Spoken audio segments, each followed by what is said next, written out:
The Bloop was not a sea monster. That part matters. In 1997, underwater microphones recorded a sound so powerful it crossed thousands of miles of ocean. For years, people imagined something enormous moving under the dark. But NOAA's evidence points somewhere colder.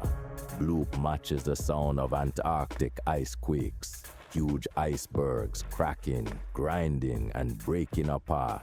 That mystery has an answer. This one does not. When NOAA began recording the Pacific's underwater listening system in August of 1991, another signal was already there. They called it Upsweep, not one blast.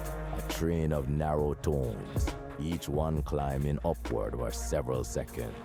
It was strong enough to be recorded across the Pacific, and it had a rhythm in the year, usually peaking in spring and fall.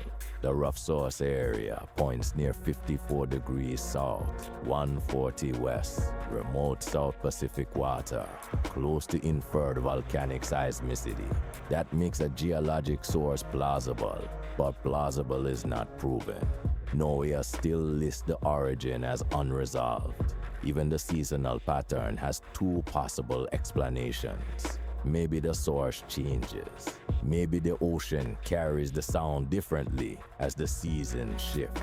Since 1991, the signal has grown quieter, but NOAA says it can still be detected on equatorial hydrophone arrays. The public recording sounds almost mechanical, but there is a warning in the file.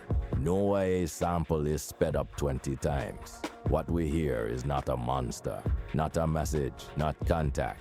It is a distant process translated into human hearing. Fact. Bloop has an icequake explanation. Fact. Upsweep remains unresolved. Interpretation. The volcanic neighborhood matters. Speculation ends at the edge of the evidence. Maybe the deep never answered us. Maybe our instruments caught a question we still cannot answer. Enigma Archives.